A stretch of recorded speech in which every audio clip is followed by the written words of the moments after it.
Hi, I'm Emil Salvini, author and historian, and these are Tales of the Jersey Shore. Today I'm in the beautiful resort of Ocean Grove, New Jersey. Today's tale is about a driving ban, very controversial, that lasted almost a century. Ocean Grove was established by the Methodist Camp Meeting Association in 1870. The original worshipers set up tents each season when they arrived for the summer camp meetings. Known as God's Little Acre, the resort developed a reputation for its seaside tranquility and also for its strict blue laws. Locals in the area used to tease residents and call it Ocean Grave. The bluest of these laws was the Sunday driving ban.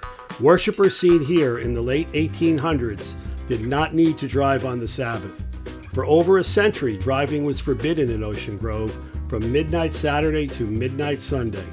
There were even stories of physicians being called out on an emergency visit and being forced to drop their nurse off at the gates to walk to the patient's home. The founders of the town took the ban very seriously, and it was even said that President Grant, invited to speak at the great auditorium on a Sunday, had to tether his horse to the gates and walk to the hall. The boardwalk of Asbury Park is connected to the Ocean Grove boardwalk, but the two resorts could not be any more different. This aerial view from 1919 shows where Asbury Park and Ocean Grove meet, separated by Wesley Lake. Generation of tourists complained about the Sunday ban, and every weekend before the Saturday witching hour, the Ocean Grove locals moved their cars to the adjoining towns, jamming the streets.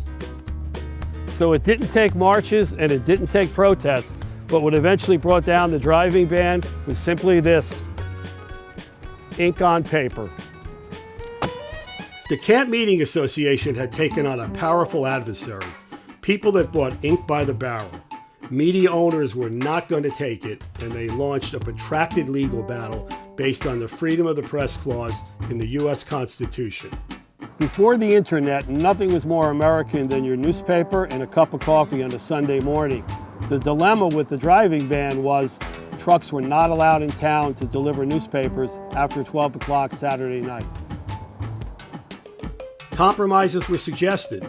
The newspaper trucks were permitted to deliver up to 2 a.m. Sunday morning until one New Jersey Supreme Court judge said, "When did the First Amendment expire at 2 a.m. on Sunday?" In the end, the Camp Meeting Association probably wished they had let those newspaper trucks in, because the New Jersey Supreme Court eventually declared the Ocean Grove century-old government unconstitutional and stripped the association of all their civil authority. In one last attempt to hold on to power, the association in 1981 actually attempted to secede from Neptune Township, the new governing authority, but the effort failed. So the next time you look at your Sunday paper, think of the role it had in taking the chains down on these gates. This is Emil Salvini. I hope you enjoyed today's story. Keep your eye on NJTV for more tales of the Jersey Shore.